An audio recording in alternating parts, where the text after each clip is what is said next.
السلام علیکم ورحمۃ اللہ وبرکاتہ، نحمدہ ونصلی علی رسولہ الکریم، اما بعد، فاعوذ باللہ من الشیطان الرجیم، بسم اللہ الرحمن الرحیم، رب اشرح لی صدری ویسر لی امری واحلل عقدۃ من لسانی یفقہوا قولی۔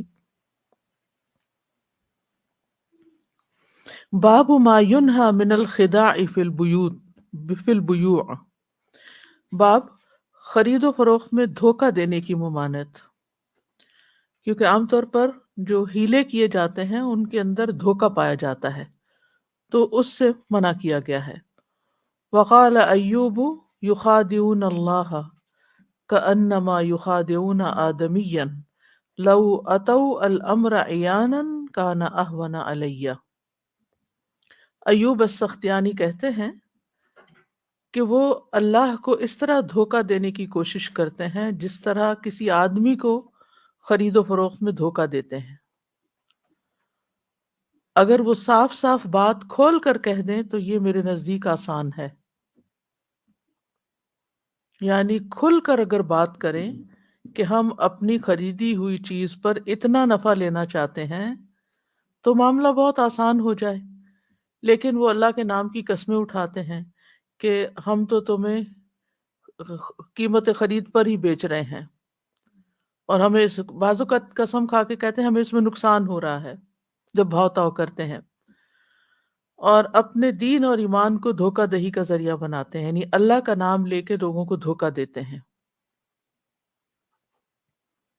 تو اس قسم کی جو ہیلہ سازی ہے وہ اسلام میں جائز نہیں، اور ویسے بھی قسمیں کھا کر سودا بیچنا جو ہے یہ اللہ تعالیٰ کی ناراضگی کا سبب ہے۔ رسول اللہ صلی اللہ علیہ وسلم نے فرمایا، 3 آدمی ایسے ہیں جن سے اللہ تعالیٰ قیامت کے دن بات نہ کرے گا اور نہ انہیں پاک کرے گا، اور ان کے لیے بہت سخت دکھ دینے والا عذاب ہوگا۔ ایک وہ شخص جس کے پاس راستے میں زیادہ پانی ہو اور وہ مسافر کو اس میں سے نہ پلائے۔ دوسرا وہ شخص جو امام سے بیعت کرے اور بیعت کی غرض صرف دنیا کمانا ہو، اور اگر وہ امام اسے کچھ دے دے تو بیعت کرے ورنہ توڑ دے۔ تیسرا وہ شخص جو کسی دوسرے کو کچھ مال و متاع اثر کے بعد بیچ رہا ہو اور قسم کھائے کہ اسے اس سامان کی اتنی اتنی قیمت مل رہی تھی، اور پھر خریدنے والا اسے سچا سمجھ کر اس مال کو لے لے، حالانکہ حقیقت میں اسے اس کی اتنی قیمت مل نہیں رہی تھی، یعنی اس نے دھوکہ دیا اور اس دھوکے کے ذریعے اس نے زیادہ قیمت پر مال بیچا۔ پھر اسی طرح زیادہ قسمیں کھانے کی ویسے بھی ممانعت ہے۔ رسول اللہ صلی اللہ علیہ وسلم نے فرمایا، بیع یعنی تجارت میں بکثرت قسم کھانے سے بچو، کیونکہ جھوٹی قسم سامان کو تو فروخت کر دیتی ہے لیکن کمائی کو ختم کرنے کا باعث ہے، یعنی اس سے بے برکتی ہو جاتی ہے۔ اسی طرح ایک اور روایت ہے، رسول اللہ صلی اللہ علیہ وسلم نے فرمایا، بلا شبہ تجارت پیشہ لوگ ہی فاجر ہیں۔ انہوں نے کہا، اللہ کے رسول، کیا اللہ نے تجارت کو حلال نہیں قرار دیا جسے قرآن مجید میں آتا ہے نا، وَأَحَلَّ اللَّهُ الْبَيْعَ؟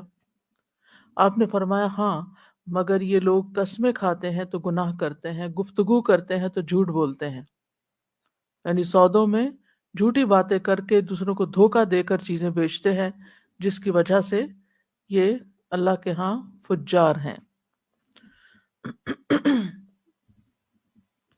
اور اگر کوئی سچا تاجر ہو تو اس کا مقام کہاں ہوگا قیامت کے دن؟ انبیاء، صدیقین اور شہیدوں کے ساتھ، کیونکہ یہ اتنا سچ بول کر تجارت کرنا کوئی آسان نہیں ہے، لیکن جو ایسا کرے گا اس کے لیے بہت بڑا اجر ہے، اس کا مقام بہت بلند ہے۔ حدیث نمبر 938، حدثنا اسماعیل حدثنا مالک عن عبد اللہ بن دینار عن عبد اللہ بن عمر رضی اللہ عنہما ان رجلا ذکر للنبی صلی اللہ علیہ وسلم انه يخدع في البيوع فقال اذا بايعت فقل لا خلابۃ۔ ایک آدمی نے نبی صلی اللہ علیہ وسلم سے کہا کہ اسے خرید و فروخت میں دھوکہ دیا جاتا ہے، یعنی لوگ اس کو دھوکہ دے جاتے ہیں۔ تو رسول اللہ صلی اللہ علیہ وسلم نے فرمایا جب وہ خرید و فروخت کرو، یعنی جب لوگوں کے ساتھ خرید و فروخت کا معاملہ کرو تو کہہ دیا کرو اس میں کوئی دھوکہ نہیں ہونا چاہیے، یعنی اس موقع پر یاد دہانی کرا دیا کرو۔ اس حدیث میں آپ دیکھ رہے ہیں کہ امام بخاری کہتے ہیں کہ حدثنا اسماعیل حدثنا مالک، اور یہاں جو مالک ہیں یہ امام مالک بن انس ہیں، مشہور امام مالک۔ امام مالک کے آبا و اجداد یمن سے تھے۔ ان کے دادا کچھ حکمرانوں کے ظلم و ستم کی وجہ سے مدینہ منورہ آ گئے تھے، اور سب سے پہلے وہی مدینہ میں آ کے رہے بسے اور مسلمان ہوئے۔ اس وقت رسول اللہ صلی اللہ علیہ وسلم وفات پا چکے تھے، اس لیے انہیں صحابی ہونے کا شرف حاصل نہیں ہوا، لیکن انہوں نے یہاں آ کر یعنی مدینہ میں آ کر تمیم قبیلہ کی ایک عورت سے نکاح کر لیا اور پھر مستقل طور پر مدینہ میں ہی سیٹل ہو گئے۔ یہیں پر امام مالک 93 ہجری میں پیدا ہوئے، اور یہ وہی سال ہے جس میں خادم رسول صلی اللہ علیہ وسلم انس بن مالک کی وفات ہوئی، یعنی جس سال انس بن مالک فوت ہوئے ہیں اس سال امام مالک پیدا ہوئے ہیں، مالک بن انس پیدا ہوئے ہیں۔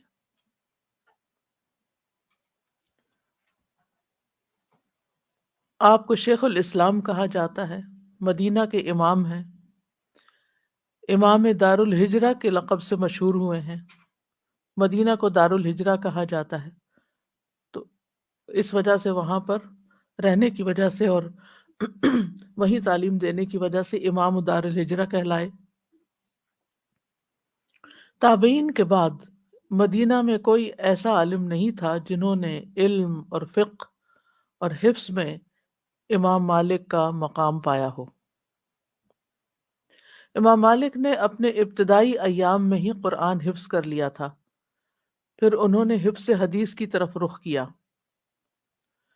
جب انہوں نے اپنی والدہ سے بیان کیا کہ وہ حدیث لکھنے کے لیے جانا چاہتے ہیں تو ان کی والدہ نے ان کو بہترین لباس پہنایا، ان کے سر پر پگڑی باندھی اور کہا جاؤ اب علم لکھو، اور انہوں نے ان سے کہا کہ ربیہ کی طرف جاؤ اور علم سے پہلے ان سے ادب سیکھو۔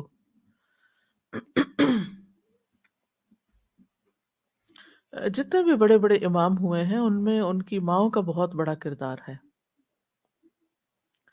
کیونکہ جب تک ماں کی کوشش شامل نہیں ہوتی بچے کی تربیت مکمل نہیں ہوتی، اور جب بنیادیں درست ہو جاتی ہیں تو آگے جا کر بڑے ہو کر پھر ان کے لیے کام کرنا بھی آسان ہو جاتا ہے۔ تو بچپن کا زمانہ جو ہوتا ہے وہ بہت ہی قیمتی ہوتا ہے، جس میں بچوں کو بہت کچھ سکھایا جا سکتا ہے۔ اور پھر آپ دیکھیے کہ ان کی والدہ ہی کی یہ چوائس تھی کہ پہلے ادب سیکھو اور پھر اس کے بعد علم سیکھو۔ آپ کے چچا ابو سہیل نافع بہت بڑے محدث تھے، وہ مشہور محدث امام زہری کے استاد بھی تھے۔ خود امام مالک کے بڑے بھائی نظر بھی حدیث کے عالم تھے۔ امام مالک کے استادوں کی تعداد 3 سے زائد ہے، جن میں سند جو ہے یعنی خاص طور پر جو مشہور ہیں وہ نافع ہیں، نافع عن عبداللہ ابن عمر، محمد بن منکدر ہیں، ہشام بن عروہ ہیں، سعید مقبوری ہیں، ابن شہاب الزہری ہیں۔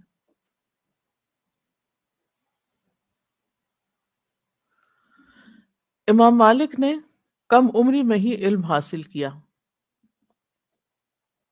اور نافع سے پہلے علم حاصل کیا۔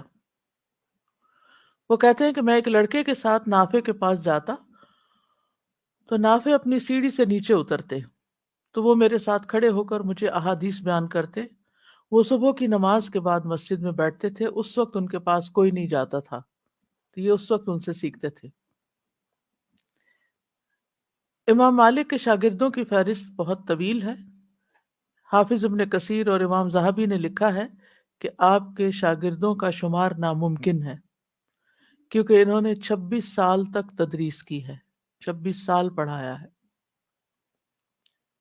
ان کے شاگرد اسلامی دنیا کے مختلف شہروں جیسے کہ مصر، افریقہ، اندلس اور عراق میں بکھرے ہوئے تھے، کیونکہ ساتھ ساتھ اسلامی سلطنت وسیع ہوتی جا رہی تھی، تو لوگ مدینہ تو آتے ہی تھے اور پھر ان سے علم حاصل کر کے جاتے۔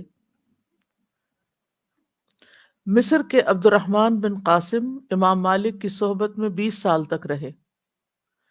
اصحاب مالک نے امام مالک کی وفات کے بعد ان سے استفادہ کیا، یعنی جب امام مالک فوت ہو گئے تو پھر جو شاگرد 20 سال تک ان کے ساتھ رہے تھے ان سے سیکھنے لگ گئے۔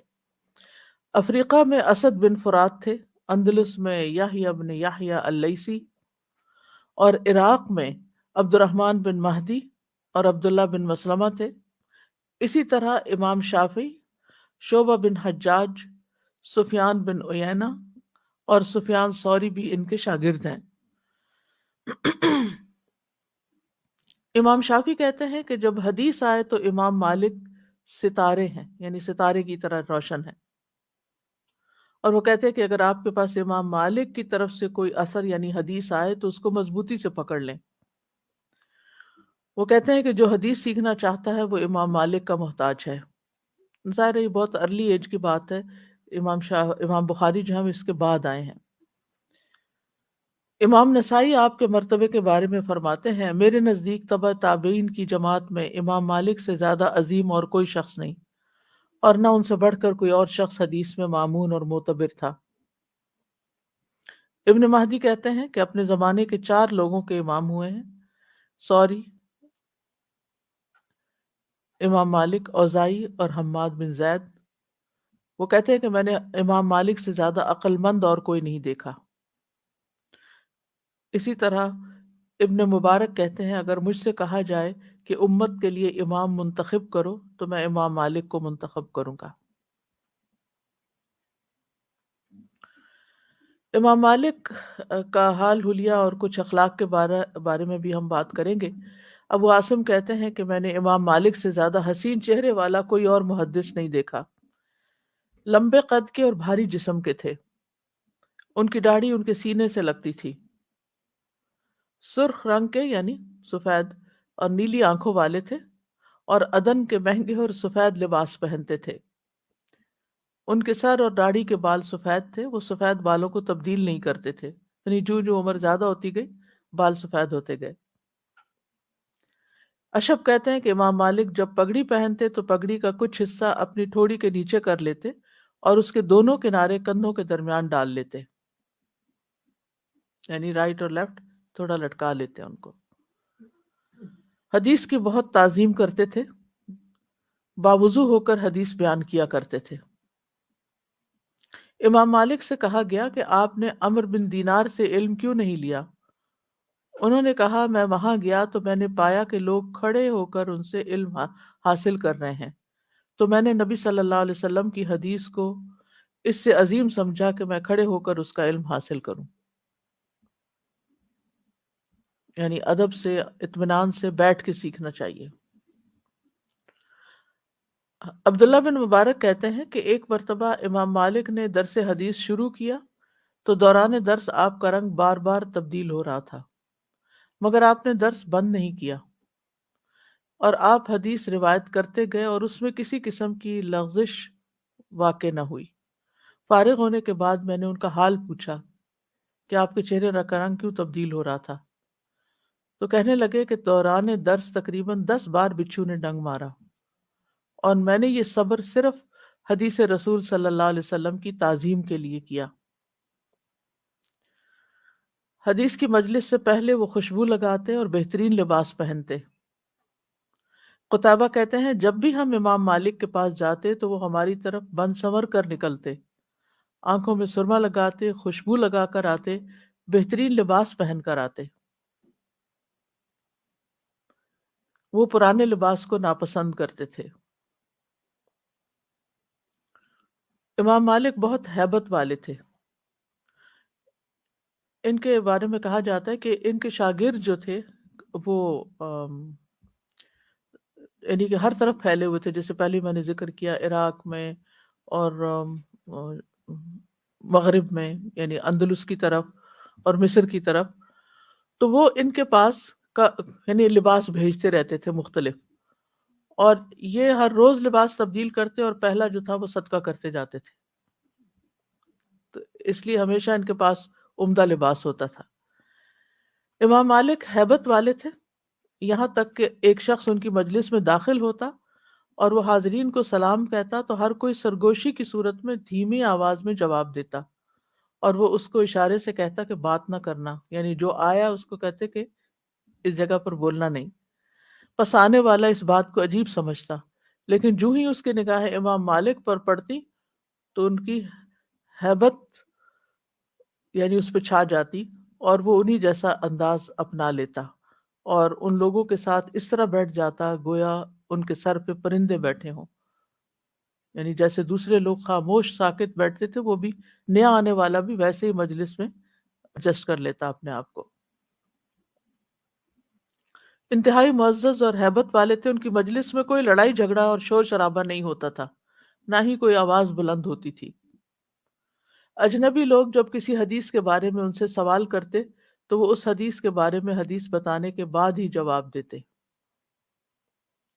یعنی بیچ میں روک کے حدیث چھوڑتے نہیں تھے، حدیث پوری کرتے پھر اس کے بعد سوال پر آتے۔ ان کا ایک کاتب تھا جو ان کی کتابوں کو لکھتا تھا، نقل کرتا تھا، کیونکہ اس زمانے میں پریس تو نہیں تھا۔ اس کا نام حبیب تھا، وہ سب لوگوں کو پڑھ کر سناتا تھا۔ امام مالک کی ہیبت اور ان کی تعظیم کی وجہ سے کوئی ان کی کتاب کو نہ ہی دیکھتا تھا نہ ہی کچھ پوچھتا تھا۔ حبیب جب پڑھتے ہوئے کوئی غلطی کرتے تو امام مالک ہی ان کو لقمہ دیتے، یعنی صرف وہ خود کریکشن کرتے، کسی اور کو اجازت نہیں تھی کریکشن کرنے کی، اور ایسا کم ہی ہوتا، یعنی جو وہ لکھتا وہ ٹھیک ہی لکھتا تھا۔ فتویٰ دینے میں بھی بہت محتاط تھے، تاخیر کرتے تھے اور انتظار کرتے اور جلد جواب نہ دیتے۔ ابن عبد الحکم کہتے ہیں جب امام مالک سے سوری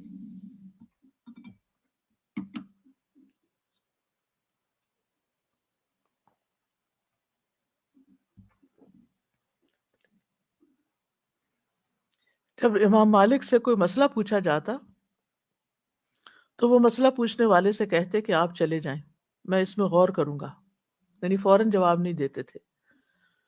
وہ تو چلا جاتا اور وہ اس کے بارے میں غور کرتے رہتے، جب اس کی وجہ پوچھی تو رو دیے، کہنے لگے مجھے ڈر لگتا ہے کہ ان مسائل کی جانچ پرکھ کرنے کا بھی ایک دن ہوگا، اور وہ کتنا بڑا دن ہوگا، یعنی ایسے ہی بغیر علم کے کسی کو فتویٰ نہیں دینا چاہیے۔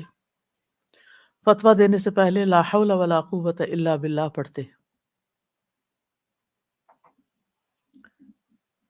اسماعیل بن ابی اویس کہتے ہیں میں نے اپنے ماموں امام مالک سے ایک مسئلہ پوچھا تو انہوں نے مجھے کہا ٹھہر جاؤ، پھر انہوں نے وضو کیا، پھر چارپائی پر بیٹھ گئے، پھر لا حول ولا قوت الا باللہ کہا، اور جب تک وہ لا حول ولا قوت الا باللہ نہیں کہتے تھے وہ فتویٰ نہیں دیتے تھے۔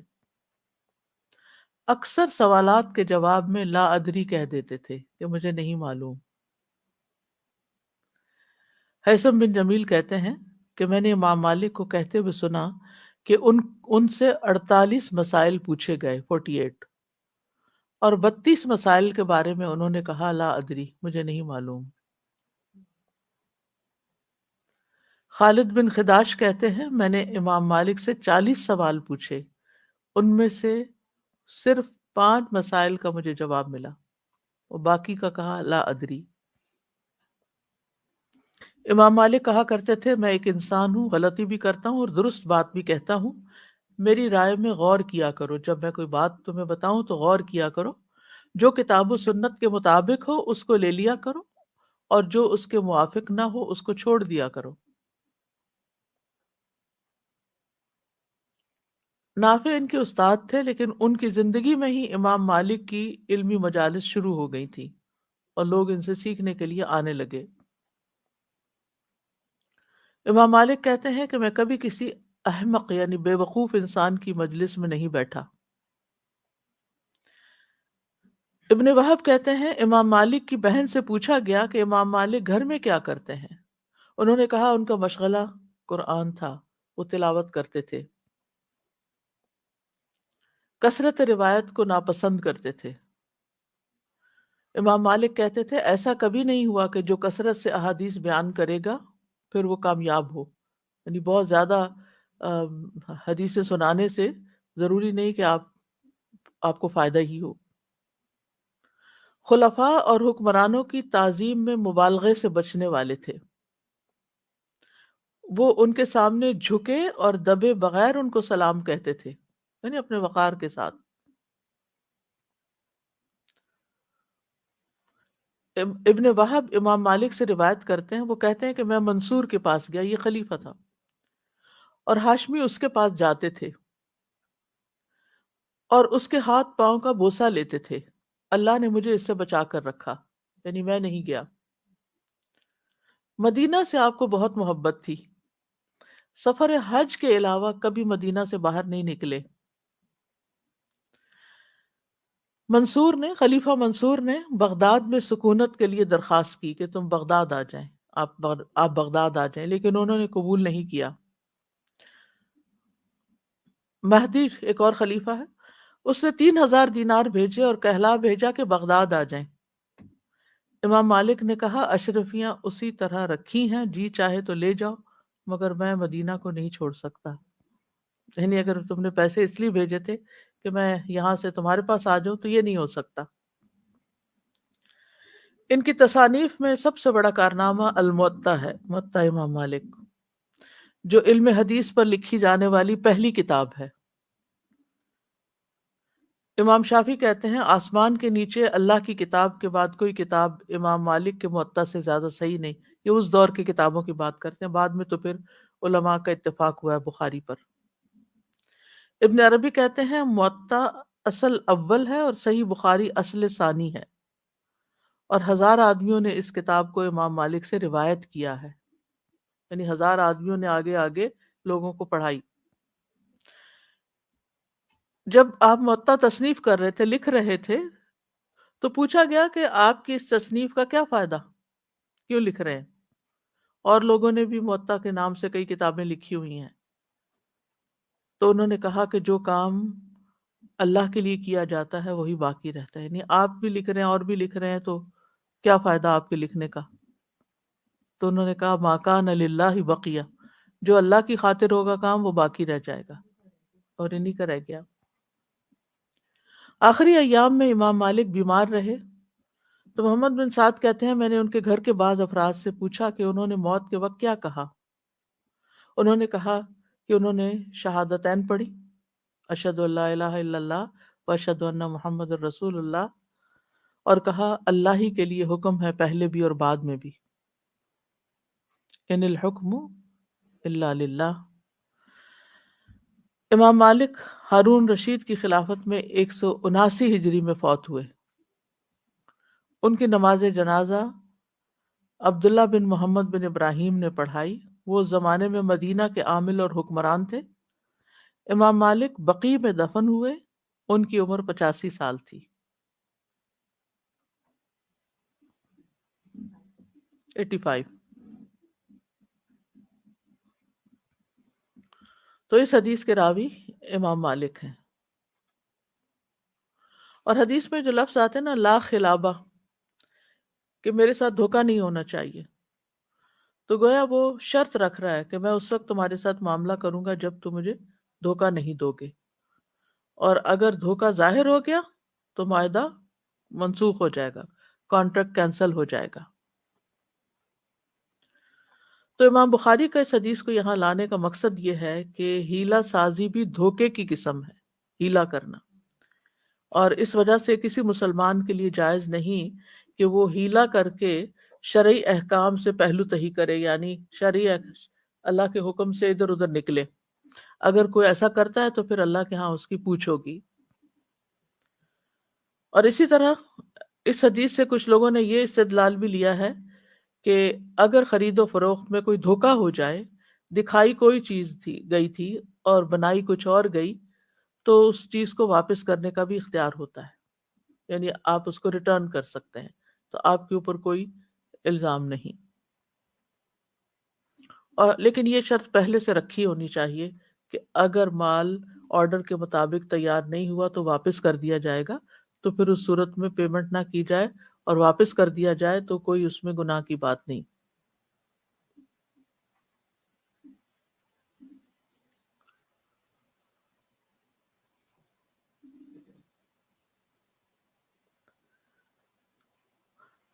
تو خرید و فروخت میں دھوکہ دہی سب سے زیادہ پایا جاتا ہے۔ اگر دیکھا جائے تو زندگی کے جتنے اور معاملات ہیں ان میں سے سب سے زیادہ بزنس کے اندر، تجارت کے اندر، لین دین کے اندر دھوکہ پایا جاتا ہے۔ تو اس لیے یہ شرط لگا دینی چاہیے۔ جیسے مثال آپ دیکھیے کہ اس تجارت کے اندر دھوکے کی ہر دور کی شکلیں مختلف ہیں۔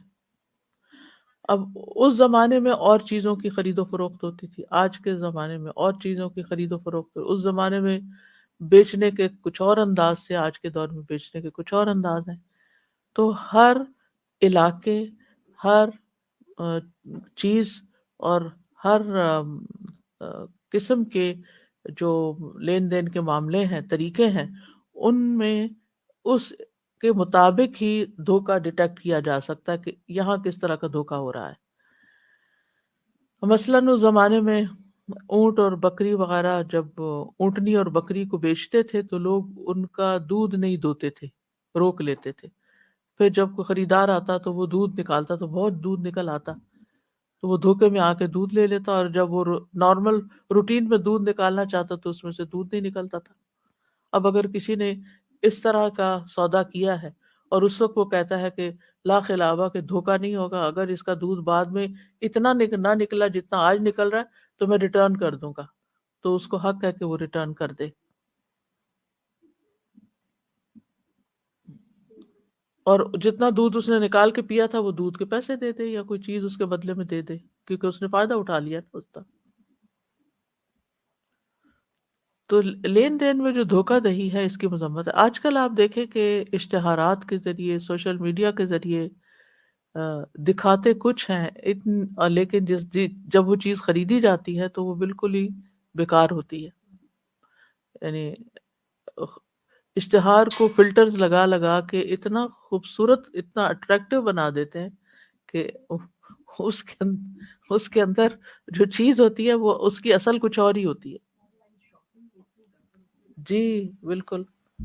آپ کچھ کہہ رہے ہیں؟ زور سے کہیے، آج مائک کام نہیں کر رہا۔ میں نے ایک دفعہ آرڈر کیا تھا ایک اسپرے، تو اس میں بڑا اچھا دکھایا گیا تھا کہ بھائی اسپرے آپ کریں اور ساتھ ہی ساری گریس صاف ہو جاتی ہے سب کچھ، تو میں نے بھی آرڈر کر دیا۔ وہ امیزون سے نہیں کیا تھا، کسی چائنیز کوئی کی ویب سائٹ کیا تھا۔ جب وہ اسپرے آیا تو لٹرلی وہ بالکل انگلی کے سائز کا اتنا سا اسپرے، اور میں اتنی پریشان کہ یہ مطلب کہاں میں یوز کر سکتی ہوں، میں نے رکھا ہوا ہے گھر پہ، لیکن اس طرح سے دھوکے بازی کی اللہ معاف کر دی، اور اتنے $15 اس کے لیے مجھ سے۔ استاذہ یہاں پر جو یہ انہوں نے ہمیں دی ہے سہولت دی ہوئی ہے ریٹرن کرنے کی، جی ریٹرن کرنے کی جو سہولت ملی ہوئی ہے الحمدللہ، اس کو اتنا ناجائز استعمال کیا گیا ہے کہ جو کوئی نیا آیا یا کوئی ایک مہینے کے لیے یہاں آیا ہے، اس نے کیا والمارٹ یا کاسکو سارا آئیکیا، گھر کا سامان لے آئے، یعنی کمفرٹرز، گدے، ایوری تھنگ جو کہ آپ کو ابھی ایک مہینے تک آپ استعمال کریں، تکیے، and then when you are going back تھوڑے دنوں ایک آدھ دن پہلے جا کے سارا کچھ دیا۔ اب آہستہ آہستہ اب ہمیں تو یہاں پہ اتنے سال ہو گئے نا، اب سارے رولز کتنے بدلتے جا رہے ہیں۔ آپ جینین بھی کوئی چیز لے کے جاتے ہو، وہ کہتے ہیں رسید دکھاؤ، کیا ہے کیا نہیں، یو فیل لائک اتنا تو پہلے کبھی نہیں پوچھتے تھے، اب اس لیے پوچھتے ہیں کہ ان کے ساتھ اتنے سارے فراڈ ہوئے ہیں کہ چیزیں استعمال کر کر کے لوگ دیکھے جا رہے ہیں، ایک ایک مہینہ، دو دو مہینے بھی چلے جاتے۔ تو ہمیں یہ بھی گناہ ہے کہ ہم کسی کو استعمال کریں اور اس کو ناجائز استعمال کر کے سب کچھ پے نہ یعنی کریں۔ آپ نے لیا ہی لینے کی نیت سے لیا نہیں ہے، صرف استعمال کرنے کی نیت سے لیا، تو یہ دھوکہ ہے۔ ہاں اگر آپ کو تھوڑے دن کے لیے کرنا ہے تو آپ رینٹ کر لیں۔ بالکل۔